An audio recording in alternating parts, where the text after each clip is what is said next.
Hello everyone, welcome to London Calling EU, the European delegation to the UK's monthly podcast. This month's podcast is devoted to youth and the interconnectivity between young people across the EU and UK. My name is Ramin. I'm a young journalist collaborating with the EU UK Youth Stronger Together project, which offers young people from the EU and UK opportunities to connect, cooperate, and influence issues of common interest. And I am Elena Sofia, and I am a student of politics and international relations at UCL. We had the opportunity to take part in the EU delegation to the UK's inaugural youth gathering that was recently held in partnership with University College London's European Institute.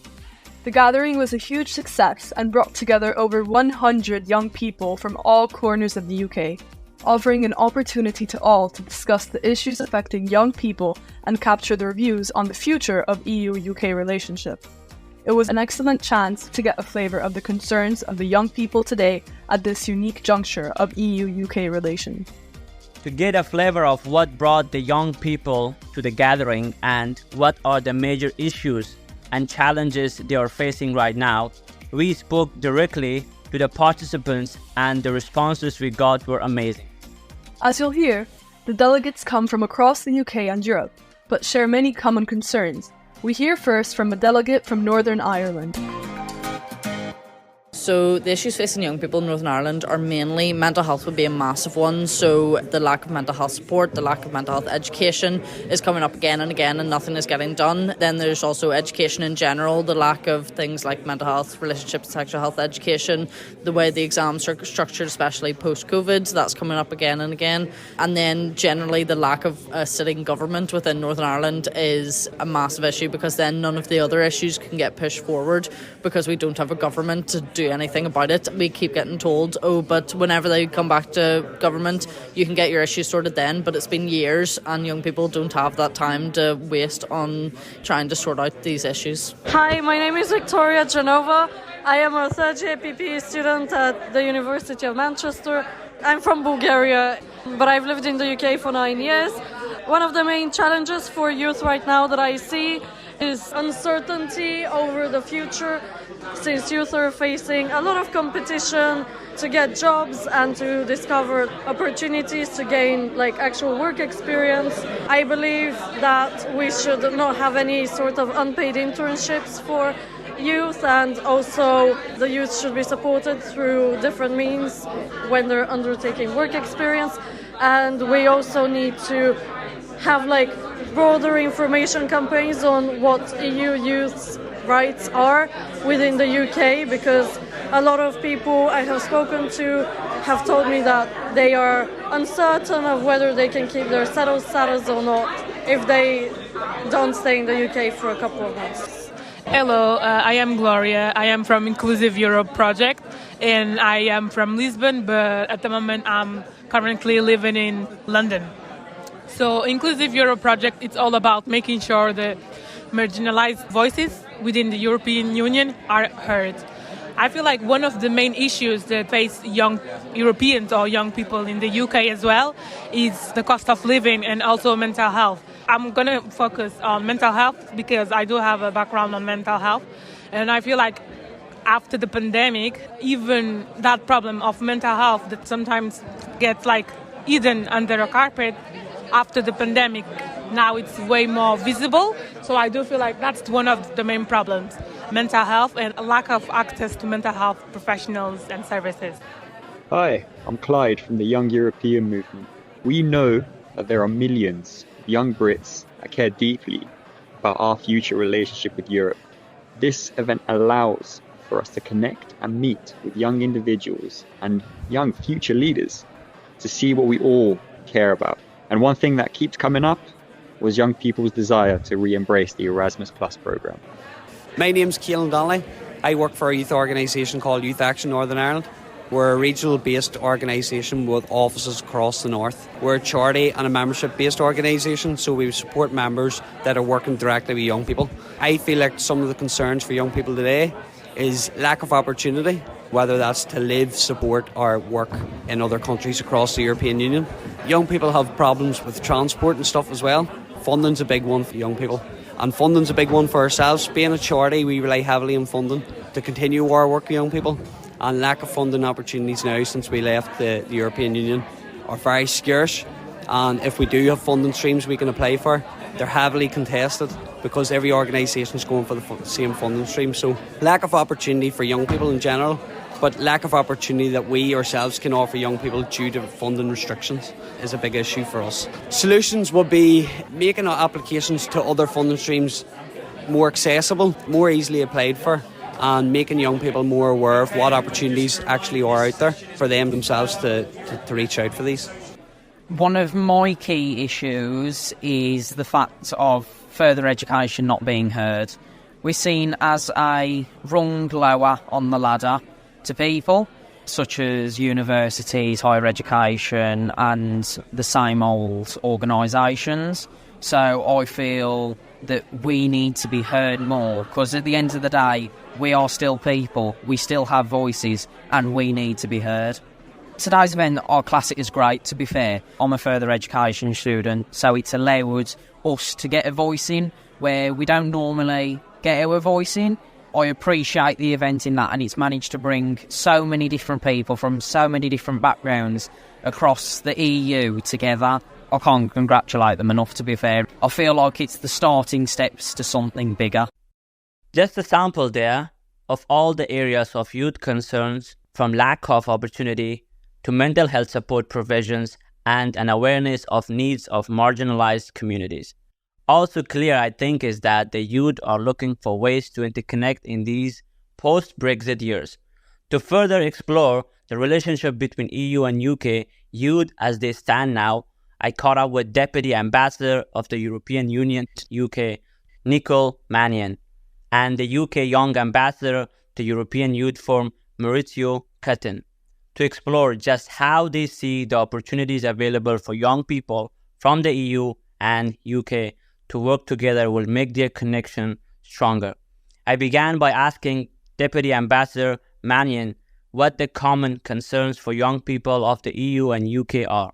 I think there's a lot of common issues. I think it's not just the EU and the UK. I think, and certainly based on what we've heard from people today, the issues that are at the top of their mind, cost of living crisis, particularly for young people starting out, in their new professions, wanting to start their lives, buy houses, all of that. Climate emergency came through very strongly. I think something that, it worries everyone, young or old, but it's particularly, I think, acute for young people who this is their future. And I think just the general kind of global situation, we live in very uncertain times and there's a lot of conflict at the moment happening. And I think that does also worry younger people who look to the future and wonder what's coming. So, the first thing I would say, just in general about the purpose of the conference, our job as European diplomats here in the UK is to rebuild the relationship. And it's absolutely crucial that we bring in youth, both in the EU and the UK, to do that, because, like I said, you are the future. It's in your hands. You will be the ones who will be the politicians, the journalists, the civic leaders of tomorrow. And we really want to help you do that. We want to prepare the next stage of the relationship, of which you're very much a part.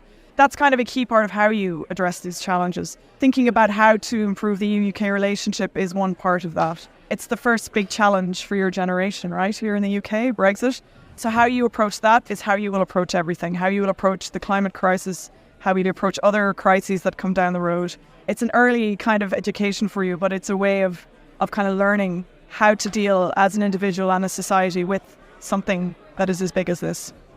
One of the things I've really enjoyed about this youth gathering today is I've had the opportunity to talk to a lot of young people, as you'd expect a youth representative to do, but also actually encourage a couple. So in a couple of the panel sessions, I saw a couple people raise their hands and then kind of put their hands down. And I've been careful to try and meet with them because I was in those shoes. I had that imposter syndrome kick in, and it's very important to have someone who's in a privileged position, as I am now, I do recognize that, actually speak to these young individuals and give them some tips of how to get started.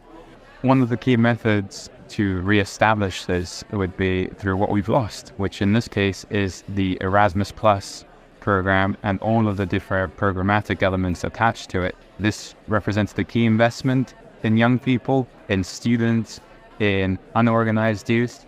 And this is something that, as we've heard today in the room, young people in the UK and in the EU want the UK back in.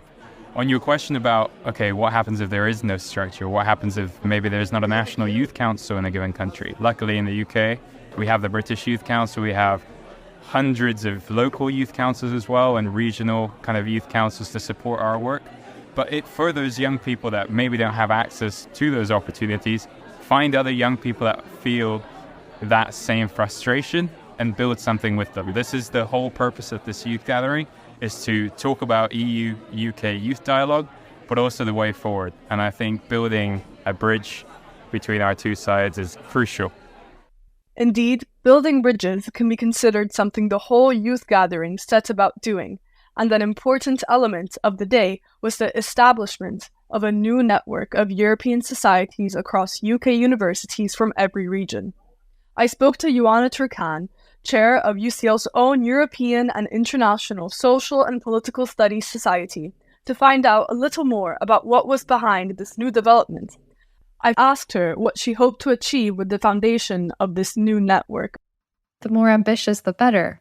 On the 25th of October, after a unanimous vote on our constitution, the network of over 15 European affairs societies from universities all over the UK was created. And our main goal here with this network is to put all of us students interested in European affairs in contact. So we've seen that there is still an important space for education and dialogue between the EU and UK post-Brexit. And this network hopes to build these very bridges. And the idea of a network is key here as well. By this, we mean a large community with which all our societies can connect. So be it to ask for advice and assistance with the organization of their societies. So we saw that many societies, so these European affairs societies, were new and founded over the summer. So this help and advice here, but also to organize joint events. So this network will bring students together. For example, working with societies in your region more closely, or sharing speakers for events. So all of these will be the benefits of this network. And we, for instance, will be holding an event in the next month with an MEP in collaboration with another European Affairs Society. So these are just a few examples, and this network is still in its very first days. So I cannot wait to see where this project will go, not only professionally speaking, so in terms of all of these academic events, but also personally. I got to connect with so many people, and I'm looking forward to seeing them again soon and meeting more students in the next meeting. And finally, if you want to join our network, do reach out. The more the merrier. So you could do so by reaching out to myself, to the ISPS Society's president, Blanche, to any other member participating European Affairs Societies from within your region, or to allies from the delegation. So I've actually, in fact, already had a society from Oxford reach out that was founded over the summer. And I'm glad to say that they also joined the network. Another exceptional element of the youth gathering was that, in addition to the great outreach to universities, young entrepreneurs, union representatives, and farmers were also involved. I had the opportunity of asking one of the event's panelists, young entrepreneur Jake Richings, what he felt the youth gathering could represent to young people outside the world of further education. I feel that the youth gathering shows that the EU are genuinely interested and keen to hear different points of view from stakeholder groups that perhaps traditionally haven't been as engaged. To be able to hear from diverse groups of young people like farmers, entrepreneurs, apprentices, union representatives and others represents that the EU are putting genuine consideration into supporting future key decision makers to create a positive change. And that's something I'm really excited to see continue. So the inaugural youth event managed to reach out and connect with young people of all ages. And we were very honored to be part of that amazing event. Thank you for listening to the latest episode of London Calling EU. If you want to find out more about the EU delegation, please visit their social media channels. Goodbye.